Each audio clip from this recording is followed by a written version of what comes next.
Assalamualaikum warahmatullahi wabarakatuh. Saya Nur Nadirah binti Muhammad Fuhid daripada Program Kerja Sosial akan membentangkan kertas kerja yang bertajuk "Di Manakah Kurangnya Memahami Komunikasi Keluarga dalam Kalangan Remaja Merokok".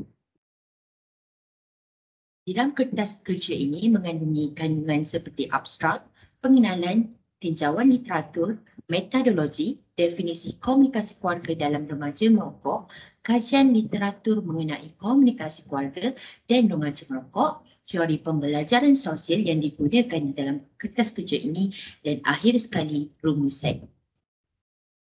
Abstrak, statistik peningkatan penglibatan remaja dalam isu penyalahgunaan bahan terus meningkat secara global di serata dunia dan keadaan ini semakin serius dari tahun ke tahun. Di ruangan akhbar banyak menunjukkan situasi di mana golongan remaja merupakan sebahagian golongan yang menyumbang kepada statistik bilangan perokok di Malaysia. Peningkatan aktiviti merokok dalam kalangan remaja ini juga berkemungkinan bermula daripada keluarga itu sendiri. Kelemahan komunikasi dalam keluarga juga merupakan antara faktor penyumbang peningkatan aktiviti merokok dalam kalangan remaja. Kertas kerja ini adalah merupakan kertas kerja konsep yang berkaitan isu komunikasi keluarga dalam kalangan remaja merokok. Definisi komunikasi keluarga dalam kalangan remaja merokok dibincangkan dengan terperinci mengikut perspektif bidang sains sosial. Selain itu, konsep komunikasi keluarga akan dibincangkan mengenai kajian-kajian terdahulu dalam dan luar negara.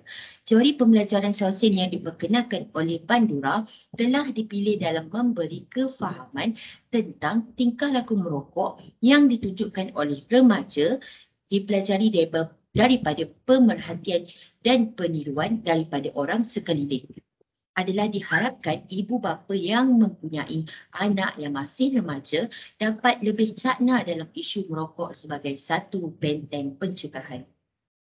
Objektif kajian ini terbahagi kepada tiga, iaitu yang pertama, mengenal pasti tahap tingkah laku merokok dalam kalangan remaja, mengkaji tahap komunikasi keluarga dalam kalangan remaja merokok, dan yang akhir sekali mengkaji hubungan antara tingkah laku merokok dan tahap komunikasi keluarga dalam kalangan remaja merokok. Isu tingkah laku merokok dalam kalangan remaja. Aktiviti merokok dalam kalangan remaja di Malaysia semakin serius walaupun pelbagai usaha yang telah dilakukan oleh kerajaan untuk mengurangkan jumlah remaja merokok. Hal ini perlu dipandang serius oleh semua lapisan masyarakat, tak kira ibu bapa ataupun golongan remaja. Terdapat satu laporan yang dikeluarkan oleh Kementerian Kesihatan Malaysia yang menyatakan bahawa setiap hari lebih kurang 45 hingga 59 orang remaja di bawah umur 18 tahun mula merokok di negara ini. Walaupun banyak kempen yang telah dijalankan, tetapi hari demi hari semakin ramai remaja yang terlibat dengan gejala merokok.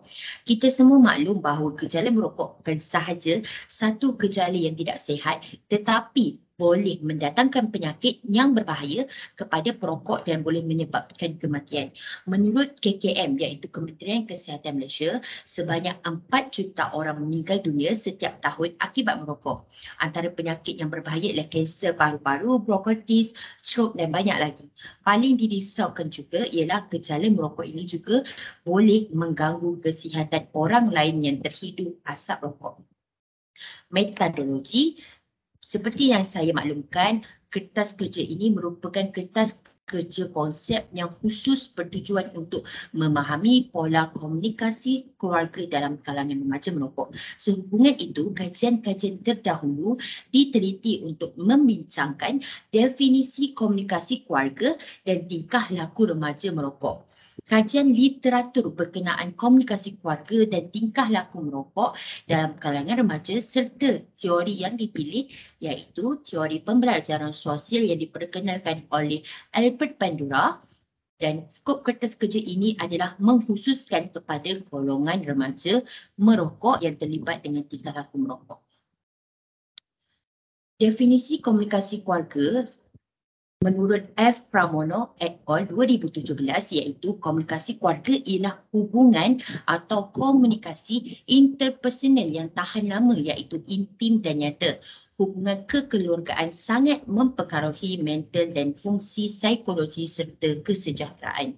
Wijaya 2000 pula mengatakan komunikasi keluarga ialah hubungan timbal balik antara anggota keluarga untuk berkongsi masalah dan kasih sayang dalam keluarga. Komunikasi interpersonal yang baik dapat meningkatkan perkembangan pemahaman moral yang baik kepada seseorang remaja. Seterusnya, definisi tingkah laku merokok juga terbahagi kepada dua, iaitu Hardinge 2001 menyatakan merokok adalah salah satu kebiasaan atau pola hidup yang tidak sihat.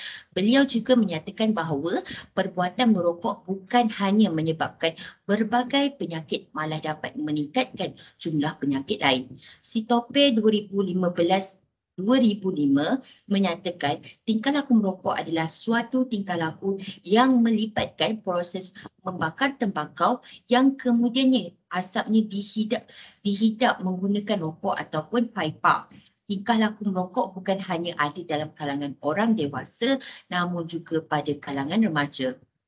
Kajian literatur saya akan berkongsi mengenai komunikasi keluarga dan tingkah laku merokok. Rezeki 2008 menyatakan komunikasi keluarga ialah hubungan antara komunikasi interpersonal dalam keluarga dengan pemahaman moral pada remaja. Berdasarkan hasil penelitian diketahui bahawa hipotesis penelitian ini ditolak, bermakna tiada hubungan antara komunikasi interpersonal dalam keluarga dengan pemahaman moral pada remaja. Hasil kajian ini ditolak berkemungkinan adanya faktor lain, iaitu faktor pola asuh ibu bapa dalam keluarga. Pola asuh atau pola didikan ibu bapa adalah cara yang perlu diterapkan oleh ibu bapa kepada anak. Dalam keluarga terdapat perbezaan didikan yang diterapkan oleh ibu bapa kepada anak-anak. Selain faktor persekitaran, faktor keluarga adalah faktor yang sangat berpengaruh terhadap pemahaman moral remaja.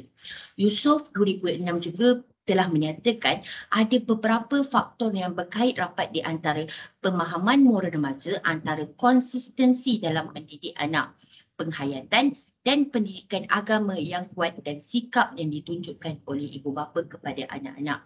Ibu bapa merupakan faktor utama untuk perkembangan anak. Dalam sistem sosial juga, ibu bapa merupakan sistem utama dalam perkembangan anak. Kajian literatur tingkah laku merokok pula menurut Mahathir 2018 menyatakan kajian yang dilakukan juga menyatakan bahawa pengaruh rakan sebaya merupakan punca remaja terlibat dengan gejala merokok. Selain itu, faktor lain yang menyebabkan remaja terlibat dengan kegiatan merokok adalah disebabkan kurang perhatian oleh ibu bapa. Di dalam kajian ini mendapati bahawa ibu bapa kurang berada di rumah dan sering sibuk dengan kerja. Hal ini menyebabkan anak-anak bosan untuk duduk di rumah dan mengisi masa lapang dengan mencuba perkara yang tidak bermanfaat, iaitu merokok.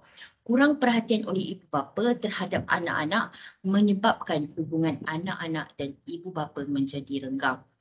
Chong 2020 juga menyatakan faktor tingkah laku merokok dalam kalangan remaja adalah disebabkan perasaan ingin mencuba sesuatu yang baru. Hal ini demikian kerana remaja merupakan tahap umur di mana mereka ingin mencuba sesuatu yang mereka lihat dilakukan oleh orang dewasa. Faktor ini mempunyai peratusan yang tinggi berbanding faktor yang lain. Seterusnya, teori yang saya dapat kaitkan dengan tajuk ini ialah teori pembelajaran sosial, iaitu tingkah laku merokok dalam kalangan remaja boleh dikaitkan dengan teori ini yang diperkenalkan oleh Bandura. Teori ini boleh dikaitkan dengan tingkah laku remaja merokok kerana teori ini menyatakan pembelajaran berlaku apabila seseorang memerhati dan meniru perbuatan orang lain. Dengan kata lain, seseorang memperoleh pengetahuan melalui kejadian atau tingkah laku yang ditunjukkan oleh orang sekeliling. Menurut Nur Hayati 2018, dalam kajiannya, remaja terlibat dengan gejala merokok disebabkan umur mereka cenderung untuk mencari rakan sebaya dan meminta pandangan dan panduan daripada keluarga. Rakan sebaya juga sebagai model contoh yang diterangkan oleh Bandura, di mana remaja mungkin dipengaruhi keputusan mereka untuk merokok melalui pemerhatian idola dalam lingkungan mereka dan memahami norma sosial yang berkait dengan penyalahgunaan bahan. Rumusan secara keseluruhannya, tingkah laku merokok dalam kalangan remaja boleh dikaitkan dengan komunikasi keluarga kerana remaja yang terlibat dengan tingkah laku merokok kebanyakannya kurang berkomunikasi atau mengadakan perbincangan dalam keluarga.